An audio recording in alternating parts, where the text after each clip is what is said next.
Hai, Assalamualaikum warahmatullahi wabarakatuh. Selamat malam semua yang saya menonton dan apa khabar. Okey, hari ni kita dah masuk hari ke berapa dah, PKP 3.0.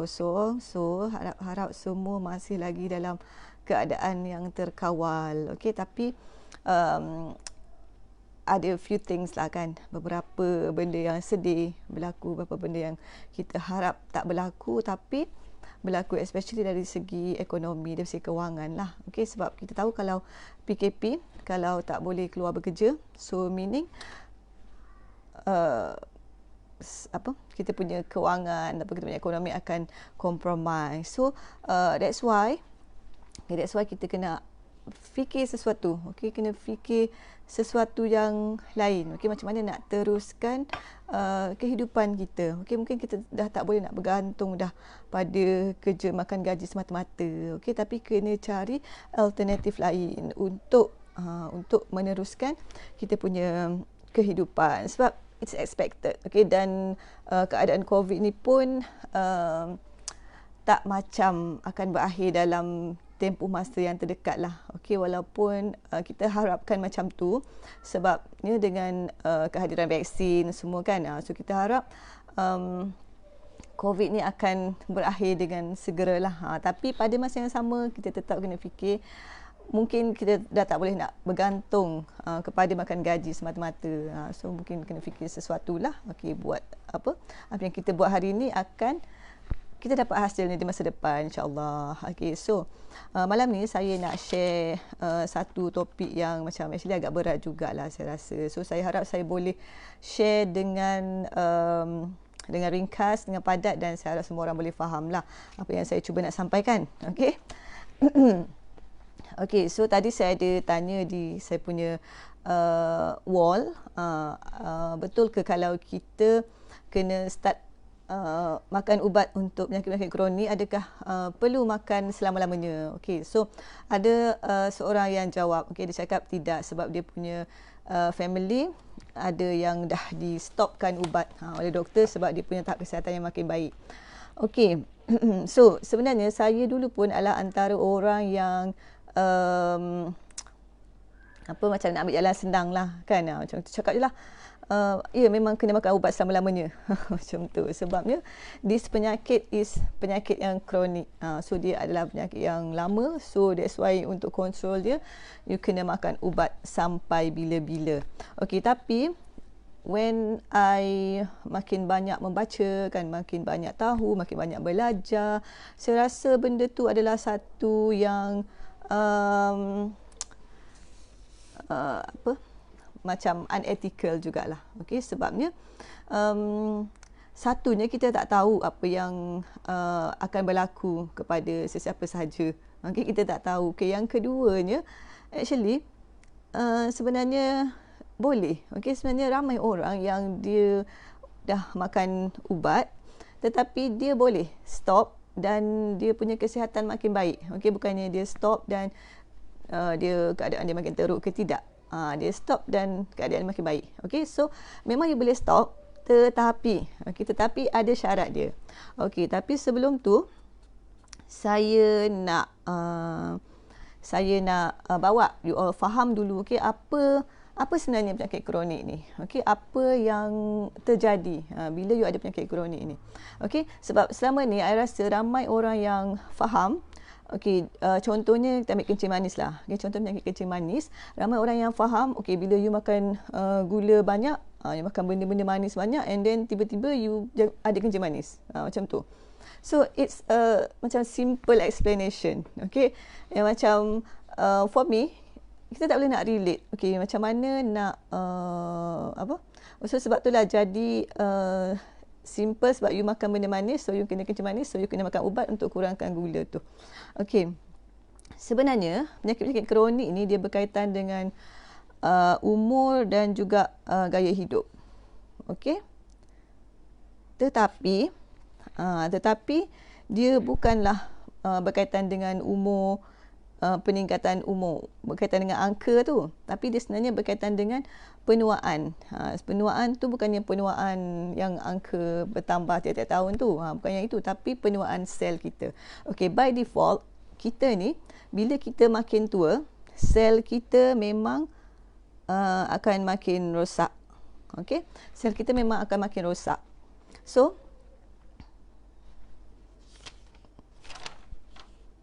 sekejap. Okey, bila sel kita makin rosak, okey, kita umpamakan kita punya badan ni macam mesin lah kan. Okey, kalau sesuatu mesin, tak ada mesin pula kat sini nak bagi contoh. Okey, tak apa. Okey, sesuatu mesin lah. Okey, sesuatu mesin, apa-apa mesin lah kan. Contohnya, bila kita beli tu mula-mula tu dia baru dan dia bekerja dengan sangat-sangat bagus kan. Tapi sampai satu masa, tiba-tiba mesin tu makin dah tak okey. Makin dah tak berfungsi. Okey, so itulah juga sebenarnya yang berlaku pada badan kita. Okey, by default, bila kita punya umur tu makin bertambah, kita punya sel mati tu lebih banyak daripada sel yang baru. So, apa yang berlaku kat sini ialah okey, contohlah sebagai contoh, okey, contoh untuk penyakit kencing manis tadi. Okey, kalau masa kita masih sihat ni, masih muda, masih kita rasa macam kalau kita pergi cek gula pun, walaupun lepas kita makan, kita pergi cek gula dan gula kita masih pada paras yang normal. Okey, so itu adalah mesin yang baru. Okey, tetapi bila sampai satu tahap yang tiba-tiba pergi cek gula dan gula kita dah tak normal dah. Tiba-tiba gula tu tinggi. Okey, jadi sebabnya dia bukan just sekadar you makan gula banyak and then tiba-tiba je gula you tinggi sebab you makan gula banyak. Tidak, sebenarnya dia berlaku kerosakan sel tadi tu, dia akan menyebabkan kerosakan pada organ. So contohnya kalau dalam kes kencing manis tadi, organ yang mengawal gula, actually dia ada banyak lah, tapi yang paling penting ni adalah pankreas lah. Okay, pankreas. So pankreas ni dia menghasilkan insulin. So pada satu tahap mungkin sel pankreas tu dia dah cukup banyak yang rosak, so dia dah tak boleh nak mengawal paras gula yang sama. So maksudnya ada mekanisme yang rosak yang menyebabkan badan kita dah tak boleh nak proses benda, atau tak boleh nak buat kerja yang sebelum ni dia boleh buat dengan bergayanya, tapi sampai satu masa dia dah tak boleh buat. Okay, so okay, so macam itulah sebenarnya macam mana penyakit-penyakit kronik ni terjadi. Okey, dia bukanlah sesimpel you makan gula dan jadi kencing manis. Dia bukanlah sesimpel you stres dan jadi tekanan darah tinggi. Dia bukan macam tu, tapi disebabkan oleh berlakunya kerosakan sel ini. Okey. Okey, so itu macam mana penyakit boleh terjadi. So ramai orang yang saya jumpa memang dia tak nak start ubat. Memang bila kita cakap okey, dengan contohnya tekanan darah tinggi lah. Okey, dengan tekanan darah yang macam ni you kena makan ubat dah ni. Oh, I tak nak. Sebabnya salah satu sebab ialah dia telah dimomokkan dengan ubat-ubat ni boleh buat kerosakan buah pinggang. Kan? Okey, I tak nafikan juga. Okey, memang almost all lah, macam semua ubat yang ada di pasaran ni pun dia memang ada dia punya pamphlet dia tu pasal dia punya side effect. Okey, memang semua ubat pun ada side effect dia, tetapi macam yang I cakap tadi, macam yang saya cakap tadi, sebenarnya penyakit tu sendiri sebab dia telah merosakkan sel-sel semua tu. So penyakit tu sendiri pun sebenarnya akan merosakkan organ-organ. So okey, saya ambil contoh tekanan darah tinggi lah. Senang, tekanan darah tinggi dia macam ni.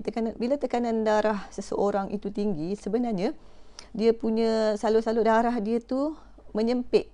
Dia jadi sempit sebab dia nak bekalkan darah kepada bahagian-bahagian yang jauh dengan jantung. Okey, sebenarnya kita punya salur darah ni, yang arteri tu, yang bekalkan darah oksigen tu, yang ada oksigen tu, sebenarnya dia bersifat kenyal. Kenyal maksudnya dia membantu untuk pam darah juga sebenarnya, especially yang jauh daripada jantung. So dia bantu untuk pam darah juga. So bila berlaku tekanan darah tinggi ni, kemungkinan besar salur darah tu dia tak dapat nak pam darah. Okey, tak dapat pam darah dan dia akan jadi menyempit. Okey, dia akan jadi sempit, sebab itulah dia actually dia susah nak explain sebabnya dia macam berkait antara satu sama lain. Okey. So, tak salah. Okey, so dia akan jadi saluran darah tu akan menyempit. So saluran darah yang menyempit ni dia akan menghalang ataupun dia blok darah untuk sampai ke organ-organ.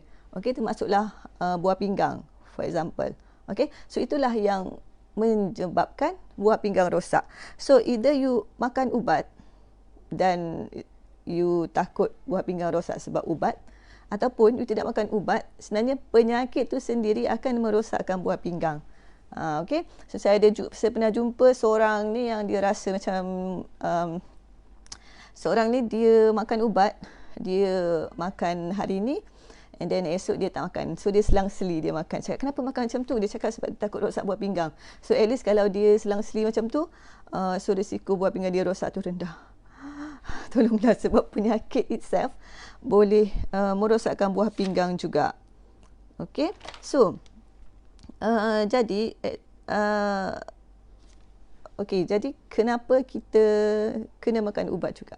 Okay, walaupun ubat tu sebenarnya dia mengawal simptom sahaja. Okay, contohnya tekanan darah tinggi tadi dia akan bantu untuk stabilkan tekanan darah. Okay, sebabnya kita tak nak berlaku komplikasi ataupun nak mengurangkan berlakunya komplikasi tu. Tapi in the end,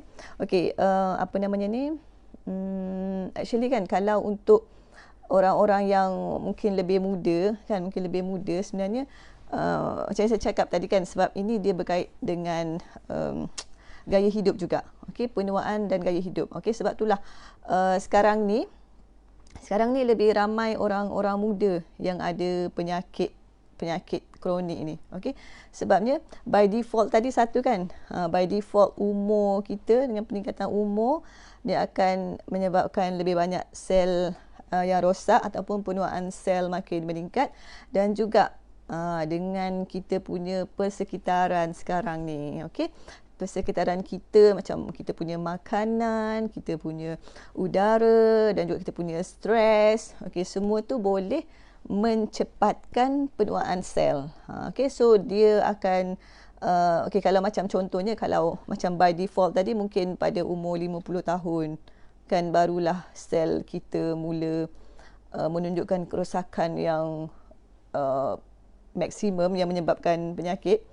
Tapi mungkin sekarang ni umur 30 tahun pun dah berlaku penyakit-penyakit tu. Sebabnya kerosakan sel tu dia berlaku dengan cepat. Okay, so the ultimate benda yang kita kena buat untuk macam menyembuhkan ataupun untuk betul-betul nak kawal penyakit ni adalah dengan kena ubah gaya hidup kita. Okey, dengan makannya, dengan exercise-nya, dengan kawal stresnya, dengan semualah. Okey. Tetapi kita kena ingat, sebab penyakit-penyakit ni dia proses dia tu bermula mungkin dah 10-20 tahun sebelum orang tu dapat penyakit. Kan? So, maksudnya kalau nak bergantung kepada lifestyle modification alone, dia akan ambil masa yang lama, sebab proses penyakit tu memang dah lama dah dia punya sel-sel tu dah rosak, mungkin 10 tahun 20 tahun lepas kan. Sebab for God's sake, sekarang ni budak sekolah pun dah pandai merokok kan, budak sekolah pun dah merokok. So daripada zaman sekolah lagi sebenarnya sel dia tu dah rosak. So sebab itulah dia dapat penyakit masa umur yang lebih muda. Kan? So kalau nak bergantung kepada lifestyle modification alone, dia akan ambil masa yang lama. Okey, sebab tu kita top upkan dengan ubat supaya ubat tu dia boleh menstabilkan tekanan darah. Okay, contoh tekanan darah, dia boleh menormalkan tekanan darah, dan risiko komplikasi tu jadi lebih rendah. Okay, tapi on top of that, memang kena ubah gaya hidup. Okay, kalau merokok kena berhenti merokok, kalau minum alkohol kena kurangkan. Makanan, exercise, kawal stres, semua tu memang kena buat. Okey, kalau betul-betul nak mengawal penyakit tu lah. Okey, tapi most of orang kita ni bila dia dah makan ubat, dia rasa macam okeylah, aku nak makan ubat ni, so suka hati akulah nak makan apa, macam tu. So boleh makan macam-macam benda, boleh buat apa saja sebab dah makan ubat. Tapi sebenarnya kalau tak dijaga betul-betul, sebenarnya dia akan jadi makin penyakit dia tu memang akan jadi makin teruk.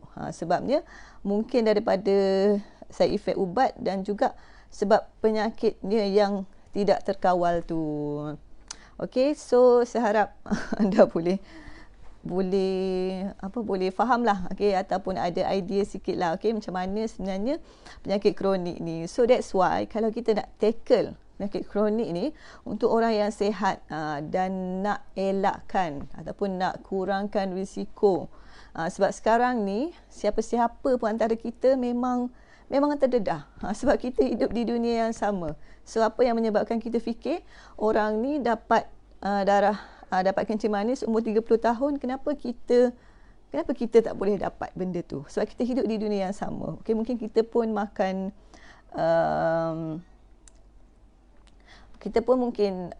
pemakanan kita pun mungkin sama, mungkin lifestyle kita pun lebih kurang sama. Okey, so kalau kita nak berjaga-jaga, okey, kita memang kena ubah kita punya gaya hidup kita. Okey, dan apa yang kita buat sekarang ni akan kita dapat pada masa hadapan. Okey. Okey, so ada apa-apa soalan tak nak tanya sebelum saya meneruskan?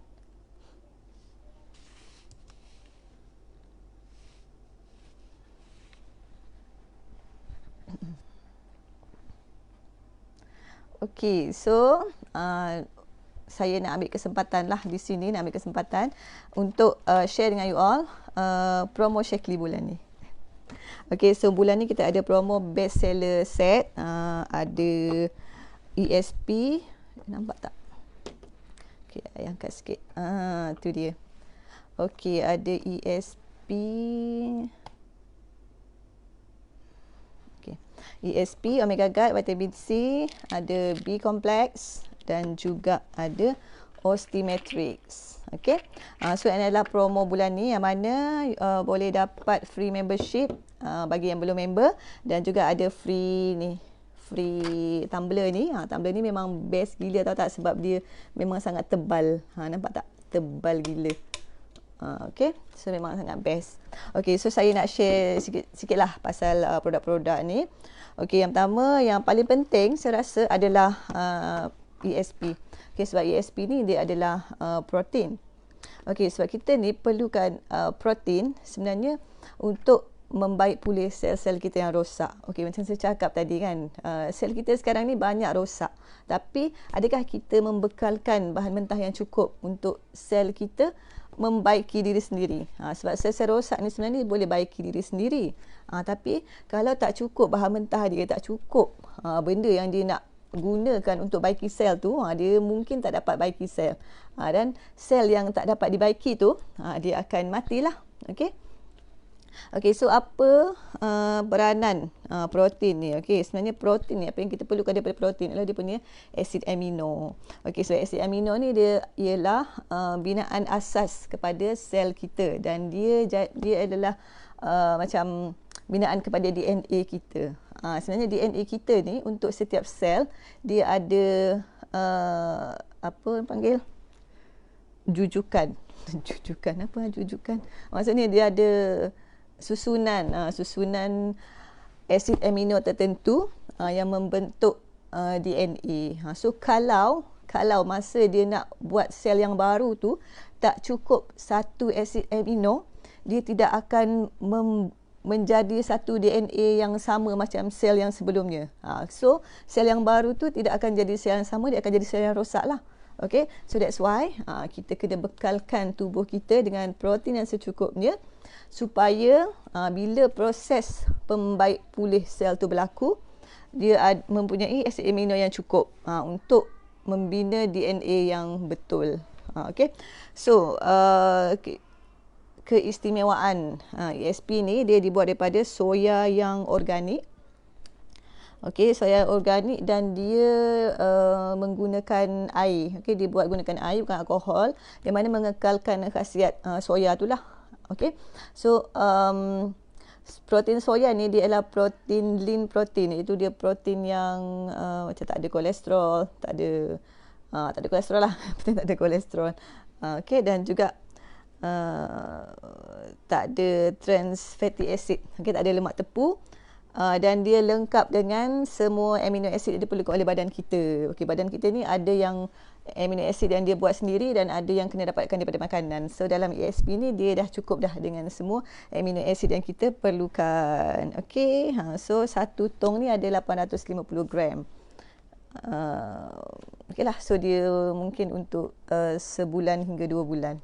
Okey, kalau minum hari-hari. Okey, so itu pasal ESP.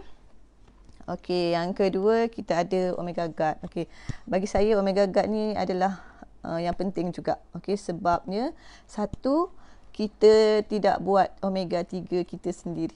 Okey, badan kita tak buat dan kita perlu dapatkan daripada makanan. Okey, dan sumber makanan yang paling tinggi dengan omega guard adalah bukan omega guard, yang tinggi dengan omega 3 adalah ikan. Okey, ikan. Tapi most of ikan dia tercemar, bukan most of ikan, tapi ikan ni dia lebih mudah tercemar dengan logam berat dalam laut. Okey, so tapi omega guard cycling ni dia disuling sebanyak 3 kali untuk buang semua pencemaran logam berat tu. Okey, dan juga apa lagi nak cakap pasal benda ni. Okey, dan dia merupakan minyak ikan yang paling tulen.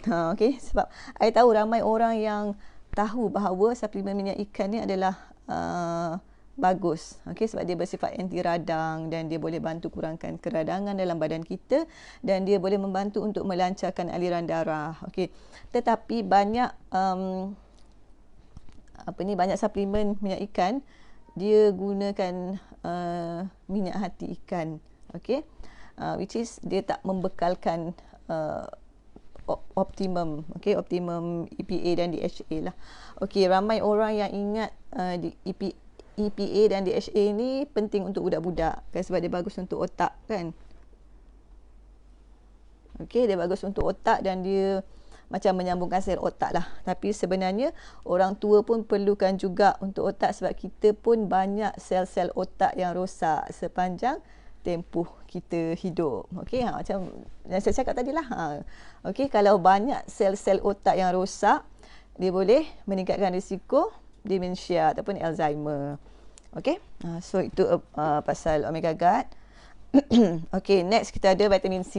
Okey, vitamin yang sangat glamour sekarang, sangat viral sekarang. Okey, macam-macam cerita vitamin C. Okey, vitamin C ni dia penting sebabnya badan kita tak buat vitamin C sendiri. So kita memang kena dapatkan daripada makanan kita. Okey, dan vitamin C ni dia fungsi dia adalah sebagai antioksida. Okey, antioksida ni dia membantu untuk melawan radikal bebas yang ada di sekeliling kita. Okey, radikal bebas ni dia nak rosakkan sel kita. So vitamin C ni dia boleh membantu untuk melawan radikal bebas tu lah. Radikal bebas ni ada banyak sangat kat keliling kita ni, ada dalam makanan kita, di pencemaran, asap rokok contohnya. Okey, sebab itulah orang yang tak merokok pun risiko dia untuk dapat kanser paru-paru sebenarnya lagi tinggi daripada orang yang merokok itself. Okey, sebabnya orang tu dia lagi sedut tu asap. Okey, so kalau you tinggal satu rumah dengan perokok, tolonglah dia. Okey, bantulah dia untuk berhenti merokok. Sebabnya mentor saya dia pernah share, sebenarnya orang yang merokok ni kan, dia ialah orang yang stres sebenarnya. Okey, orang yang stres, dan dia merokok tu sebenarnya, dan orang yang merokok ni dia punya dia macam hutang dia tu sebenarnya lebih tinggi berbanding orang yang tak merokok. Sebab hutang dia terlalu banyak. Dia rasa macam alah macam hidup dia ni macam itulah macam bukanlah tak berharga, tapi sampai macam itulah. So itu dia cakap, dia cerita tu memang ada kajian yang dibuat. Okey, so bantulah orang keliling anda yang merokok. Okey, dan of course vitamin C ni dia boleh meningkatkan kita punya imun. Okey, walaupun tak terbukti boleh merawat apa-apa penyakit ataupun jangkitan, tapi memang dia membantu untuk meningkatkan imun kita. So sebagai orang yang masih sihat, it's good lah untuk you ambil vitamin C ni sebagai persediaan. Okey. So next kita ada B complex. B complex Shaklee ni dia lengkap dengan semua komponen vitamin B dan juga asid folik. Okay, saya rasa asid folik ni ramai orang yang tahu kan, especially ibu mengandung, yang mana ibu mengandung sangat perlukan folic acid untuk mencegah kerosakan neural tube baby, ataupun untuk mencegah kerosakan saraf lah. Okay, dan memang vitamin B, especially B12, dia memang bagus untuk saraf kita. So kalau macam ada kebas-kebas ke, boleh ambil vitamin B12. Tapi actually vitamin B dia punya kesan tu kan, dia lebih baik kalau dia diambil kesemuanya, semua sekali. 88 tu kita ambil sekali. So maksudnya B complex tu dia punya tindakan dia, synergistic effect dia lebih baik berbanding dengan kita ambil satu-satu. Okey, walaupun memang ada vitamin B yang macam satu jenis vitamin B dia ada indikasi dia untuk benda ni. Tapi sebenarnya lebih baik kalau diambil secara keseluruhan. Okey. Dan vitamin B ni juga dia sangat bagus untuk stres, untuk bantu kawal stres. Sebab sekarang ni kan PDPR lah, apalah. So, saya rasa memang ramailah orang-orang yang stres kat rumah tu. Okay, so jangan ikut your stres, tapi ambillah vitamin B untuk kawal stres you. Dan vitamin B ni juga dia sangat penting untuk pembentukan sel darah merah. So, kalau orang ada anemia, mungkin ada kekurangan vitamin B. Okay, dan vitamin B juga ni sebenarnya untuk kecantikan. Okay. Okay, last but not least kita ada Osteomatrix. Osteomatrix ni dia basically kalsium lah, kalsium, magnesium, boron, vitamin D. Dan dia memang bagus untuk tulang lah, tulang, sendi, otot. Okay. Tetapi sebenarnya kalsium dan magnesium juga dia adalah merupakan neurotransmitter yang penting dalam otak kita dan juga untuk tindakan saraf kita. In fact, kekurangan ketakseimbangan kalsium dan magnesium boleh menyebabkan kejang kaki. So yang selalu dialami oleh ibu mengandung. Okey, saya nak share my personal experience lah pasal kejang kaki ni, ataupun kejang kaki lah kan. Apa orang panggil lagi? Sentak mengkarung. Okay. So actually dia adalah masalah yang kita boleh katakan biasalah di kalangan ibu mengandung. Okay, tapi dia terjadi tu bukannya sebab mengandung, bukannya sebab you mengandung dan you kena ada kejang kaki. Tak, dia terjadi sebab you punya simpul biawak. Okay, simpul biawak dia terjadi bukanlah sebab you mengandung dan you kena ada simpul biawak, kena kejang kaki.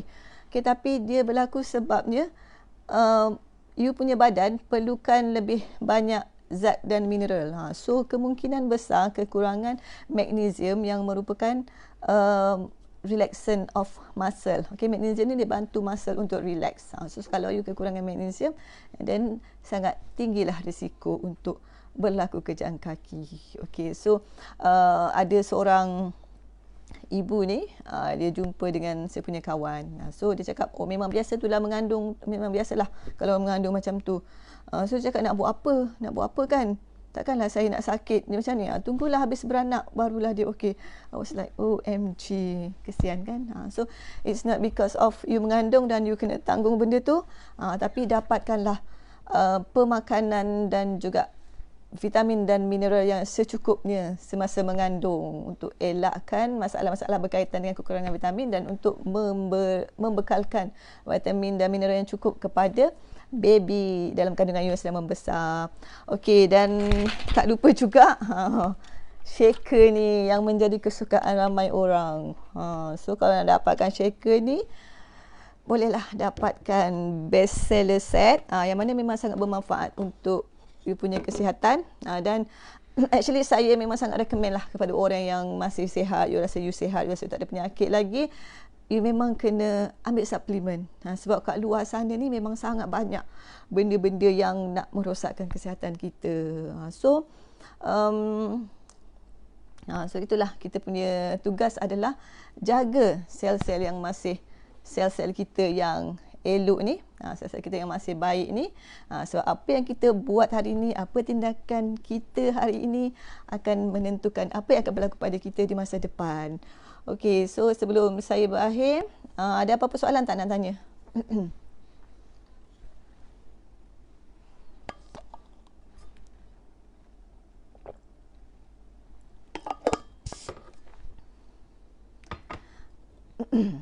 Okey, kalau tak ada apa-apa, saya harap you all dapat something lah daripada apa yang saya share malam ni.